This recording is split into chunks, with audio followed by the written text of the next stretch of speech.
watch. It's, you know, it's a lot more engaging than going to watch you know, a point-to-point race. You have to go and stand one of the key spots, and even then, if you go and stand in the forest of Arenberg and Pirate River, yes, it's astonishing, but you still only see them once. You can go and park yourself on that steep climb near the funicular railway and watch riders coming past every 12 kilometres. I really like the idea.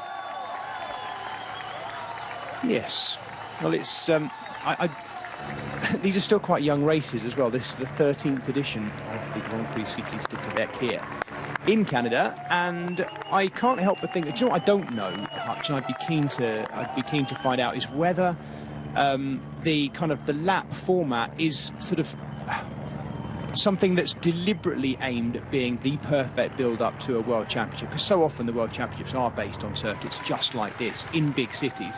And here we are today in Quebec doing exactly that. Sunday in Montreal, it's exactly the same again, although it's a much hillier affair than Sunday. But with 2 weeks to go before the World Road Race Champs, it is just seemingly perfect. There must have been some thought that went into that in terms of it being that much of a big deal. Yes, it's a World Tour race, which means that all of the biggest teams in the world will be here, but on paper, it's got to be the perfect build-up, doesn't it? Well, it is. You've got two races in 2 days with slightly different flavours. I mean, it'd be hard to improve on it, really, in terms of where it is and what it is.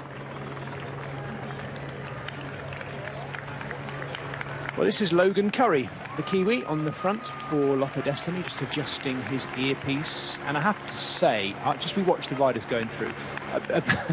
At times today, watching this over the first four, now the fifth lap we're on, it's looked pretty relaxed in there, hasn't it? Yes, it's strung down to one line, but not going crazy. And at times, one or two of the riders, dare I say, it look like they're enjoying themselves, which we can't have, can we?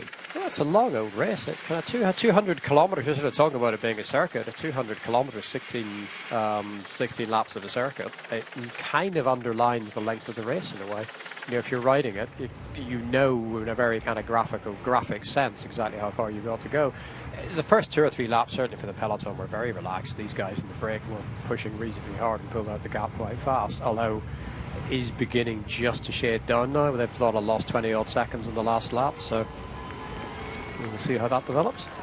Yep, it's still Frank van den Broek on the front here. He's very much been driving this, hasn't he? Yes, yeah.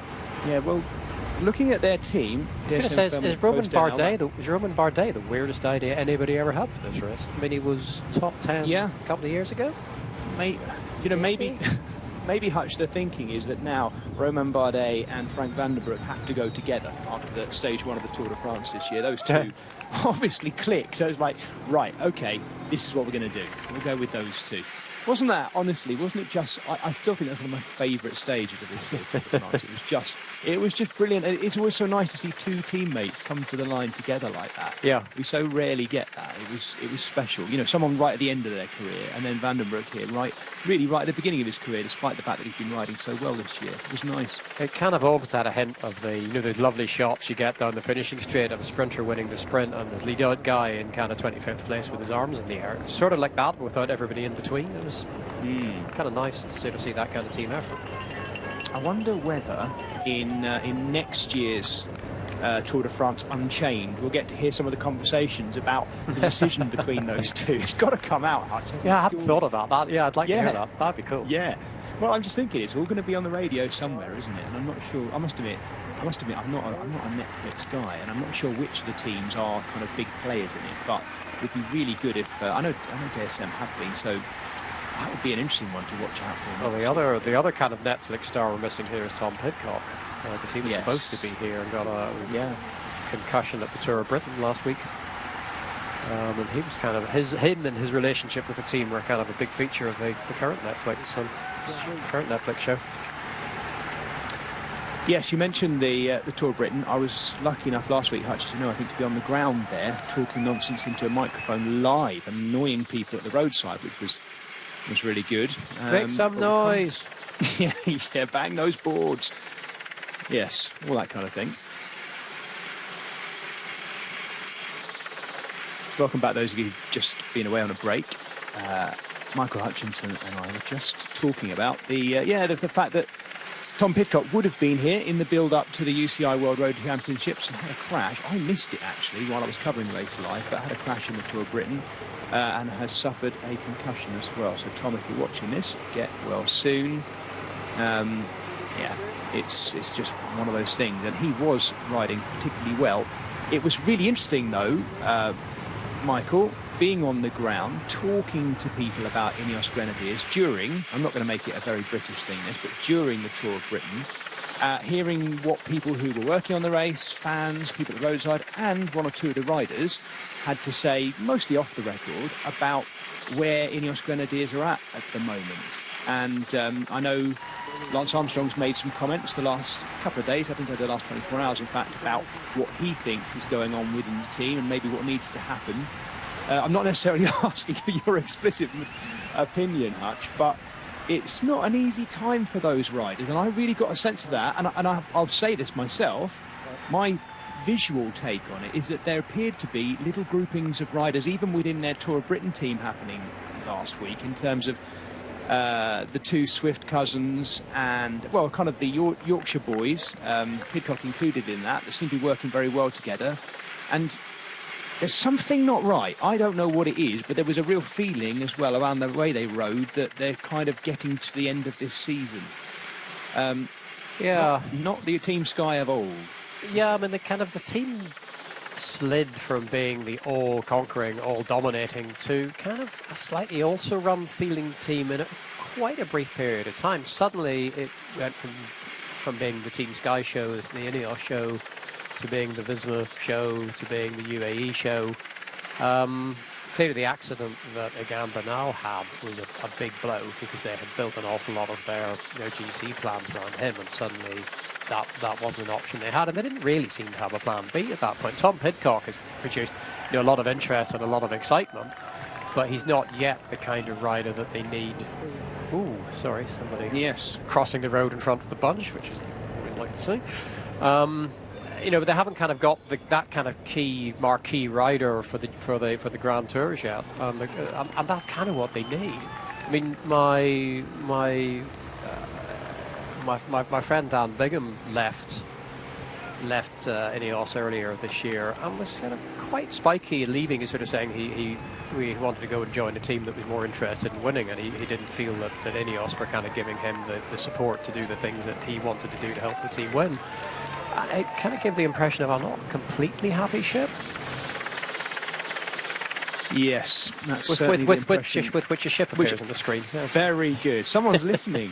That's always encouraging. Now, there is a happy ship. That looks like a happy bit of a ship, bash there as well.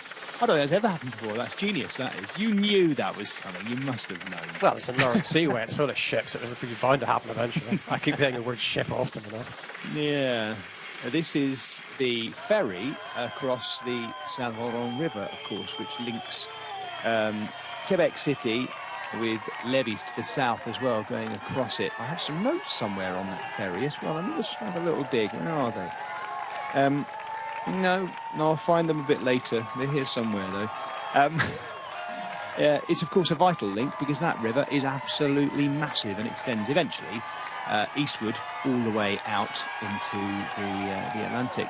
Of course, if you go westward from where they are, about 250 kilometres, it will take you to Montreal, where we are racing on Sunday. Two quite different races, but pretty much almost exactly the same field as well. I've noticed already, Hutch, there are a few riders who are doing this one and not doing Sunday, but most of the world teams will be pretty similar, not least because it's such a big journey for a lot of them, not all of them, but quite a big journey for a lot of them to get here. So keeping the same team for the two races makes sense. Here he is, the man himself, Arnaud Delis, who remarkably, still at the age of 22, is winning left, right and centre. 6 wins this season already. Not quite matching Tadej Pogacar. Now, Hutch, I'm looking you in the eye. Don't look down at your notes. So if Arnaud Delis's got 6 wins this year, right, we know he's a bull-like sprinter. Tadej Pogacar's winning left, right and centre. How many wins do you think Pogacar's got this year? Don't look down at your notes. Because it nearly blew my head off when 4, 5? 4 or 5? He's got 21 wins this year. Oh, you mean including all the stages? Sorry, including stage races. Yeah. And stages, but 21. I looked at it and I had to think, no, that just cannot be right. Unbelievable. Not least when you consider a couple of breaks he's had, you know, because he's had a break. Yeah, well, now it's 52 days since he finished the tour. Yeah. I mean, he had a ride he put on his socials in the week, which someone was back calculating off the data on his screen that his functional threshold power. Hang on, was this someone watts. you? No, it wasn't. I'm not completely convinced about the maths involved in working this out, but somebody, one of them, an American geek, figured out that from the numbers on the screen in terms of the training stress score that was there and the distance and the speed and the rest of it, that his functional threshold power, his kind of his hour power, if you like, would be about 450 watts for a 65 kilo guy, which is, yeah, that's a lot if that's right. I mean, it doesn't sound, considering what he can do, it doesn't sound absurd, but you know, I mean, in his press conference here, he sounded like a man who was more interested in the attack than the sprint. He sort of said, well, if it's a sprint, I'll have a go. But he did sort of sound like he was thinking about we might call it the Strade Bianche manoeuvre. He was unwilling to be drawn on exactly where he'd attack, unlike Strade Bianche, where he said, I will attack here, and did so, and no one could do anything about it. He wouldn't actually offer a lap that he was going to go on, but you wouldn't put it past him. Not at all. Let's remind ourselves he is going for the Triple Crown this year to join Stephen Roach and Eddie Merckx, having done that in the same year. That is I always feel, whenever we talk about this Triple Crown, Hutch, I always feel a bit sorry for the Vuelta. You know, we kind of bumped the Worlds up as being more important than the Vuelta. Yeah, I agree. It feels like here the pair that I think maybe there was a point where that was slightly more the case. I think the Vuelta has become more important, even it is a bit of a sort of a last